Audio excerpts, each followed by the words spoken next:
Hello, and welcome to Cass Loves Tech.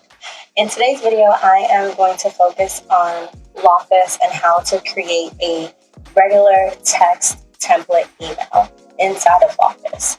In the last video that I covered, I spent some time going over how to send out a new HTML template email. So today I'm just going to focus on how to send out text email. Okay, let's go ahead and jump right into it. All right, so as I mentioned in the last video, you always want to make sure that when you are sending out a new template email, whether it's HTML or a text one, or you're using one of the curated ones that Lawcus was nice enough to provide us with, you have to be on the business version of Lawcus, okay? You have to be on the business subscription of Lawcus. No, I'm definitely not telling you to go out and change your subscription and upgrade to the other subscription, because depending on the number of users that you have, that may be a big cost. So I'm definitely not saying that. Instead, what I'm just saying is that you have to just make sure that you're on the business version, or else none of these options will show up for you and you won't be able to partake in any of the videos that we're covering, and you won't be able to walk through them with me. All right, so just please bear that in mind. You do have to have the business version. All right, so to get started, as you know, you want to make sure that you are inside of automation and email templates. Once you're there, you're going to want to go ahead and select the new email template. From here, you need to select new text template, okay? New text template. That's the only way that this is going to pop up for you. As it was in the last video, we're brought with a blank canvas. So we have to go ahead and make sure that we're putting in the information that we need to put into the email, because it's a blank slate. There's nothing to work with here. I'm going to pick up where I left off, and I'm just going to start off by inserting the template name. All right, so for this example, I have to choose something slightly different. As you see here, it's already going to bring up the post-consultation template email, and that's because that's what I named the last email that we covered. Now, I'm going to go ahead and use that same name, and I'm just going to add to it, and at the end, instead, I'll put in parentheses text, because this is a text email as opposed to the HTML email. And if you wanted to and you want to go back and change the last email, so that the last email template, so that one says HTML at the end, you definitely can go ahead and do that. That's completely fine. So that way you're ensuring that the two are separated and they're named correctly, so you don't erroneously use the wrong email template. So from here, I've already gone ahead and put in the template name, and I added in the last and text, as you see here. Now the subject line, you're going to want to go ahead and choose a subject line. Now, just because you used that particular subject line in the previous email template doesn't mean that you need to change it. It's really only the template name that needs to be changed each time, because you want to make it so that you're able to identify that email when you're ready to go ahead and use it, and when the system decides to pick it up as an option. Whenever you're maybe setting up an automation or you're sending an email out to someone, you want to make sure that you're able to easily identify which email is which. But the subject email, you can use the same subject email every time if you wanted to. So I'm going to go ahead and use the same subject email, and now I am going to begin curating this email. One thing that you'll notice here that's different from the last email is that it doesn't have the options to add in different placeholders, because this is just a regular text email. So I'm going to list it out the same way. I am actually going to use the exact same language, because there's nothing wrong with it. And I'm going to bring it over into this email just so that we can go ahead and see what that looks like in a text email. And one thing that I noticed right off the gate once I paste it is that the text color is slightly lighter than a traditional black. So the first thing I'm going to do is go ahead and change the text color. To do this, you want to make sure that you are utilizing the A here. So when you select the A, it's going to bring up more text. And once it brings up more text, you do see that there are different options here. If you hover over any one of the options, it's going to tell you exactly what it is. For this example, we are messing with the font color. So we're just going to go ahead and select text color, and then we're going to select black. And you'll see now that that email has been changed over to just regular, good old-fashioned black. Now that that information is in, we really only need to add one additional thing, and that would be our signature, so that way we can end off the email. So we're going to go ahead and say regards.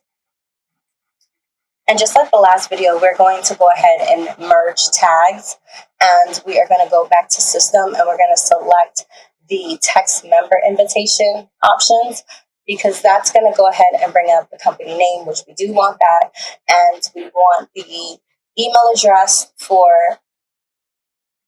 support. And so what I'm going to do is enter, because you'll see it put everything on the same line. That's one thing you're going to want to make sure that you do as well, is enter every time, so that way it brings up all the additional information. And one additional thing to note is that if you were the one actually sending this email, instead of inserting the support email, you would instead insert your email address. So you would put in the company name, but you probably wouldn't go ahead and put in the support email tag field, because that's going to bring up the support email. Now, if you want to have both your email and the support email in there, that's completely fine. You can do that. The phone number is another thing that you're going to want to make sure that you have inserted, and I've gone ahead and closed out the additional option because we don't need that anymore. So we're going to go ahead and hit merge tags again, and we're going to go to text member invitation, and now we're going to select the phone number. This is really it when it comes to this particular email, because we don't need to add any additional pieces of information to this. I would definitely encourage you to make sure that you add in your name into this email, so that it has your name. Because this is a template email, you wouldn't add it in here. You would instead add it in when you're actually going to go ahead and send out the email to the newbie. So you're going to go ahead and hit save. And once you save it, it then adds it to the email templates options that's here. So you can see it says text, and the HTML email says HTML email as well. Now, I want to go ahead and send this email out so that we can see what that would look like from a new lead perspective. So I'm going to go ahead and go to leads and use the same person that I used for the last time. And I'm going to go ahead and hit send new email down here. And instead of this email that it already has inside of the select template field here, we're instead going to go ahead and locate the post consultation email, and we want the text. So we're going to select text, and there it is. It brings up that email. And like I said, if you were going to add in your name here, you would go ahead and add it in. And you notice that it went ahead and it changed the text color. So you want to make sure that you change that back so that it's consistent with the rest of the email. Okay, so now that all of this is inserted, I could actually change this out and put in my email if I wanted to have my email address in here. If you wanted to make it any more nicer, you can always just add in the E in the front, or you can type out email, and then for the phone, you can add in. And if you had a direct line and you wanted them to be able to contact you directly, you can go ahead and add in your direct line. And then if you had an extension, you can always just go ahead and put the X and then add the extension to the end of it. Anything that you would normally do in a regular email, you can go ahead and do it here at this point, because we're now at the last of it, because we're going to go ahead and send the email out. So any additional thing that you would want to say, you would say here. And then also, you can go ahead and put it, thank you.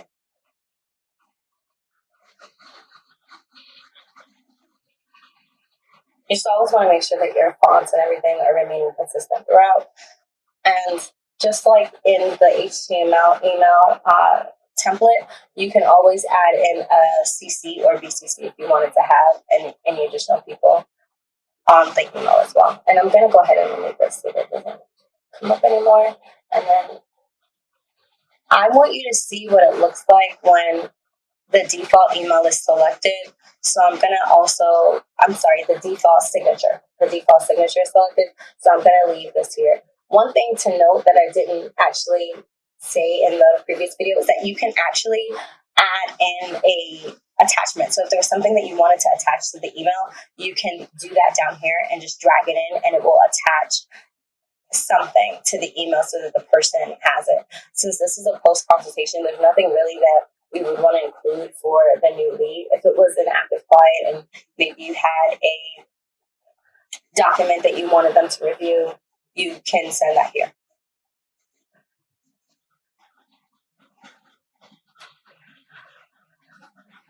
All right, so now that I've gone ahead and sent the email out, I actually want to show you what that looks like. So I am going to bring it over so that you can see that.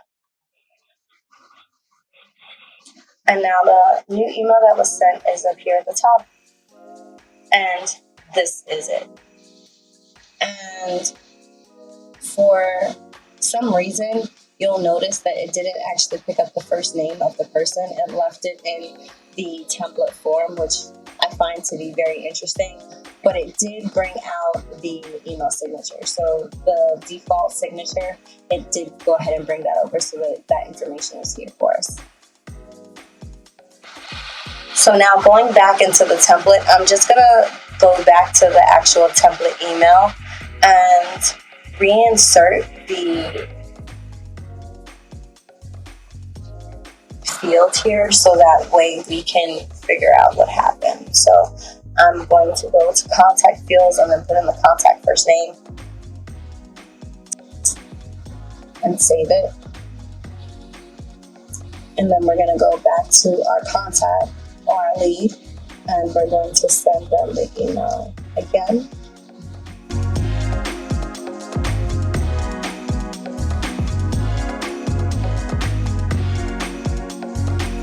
And now it actually added in the placeholder for the contact first name. So now that information is actually in here and the email signature is in here as well.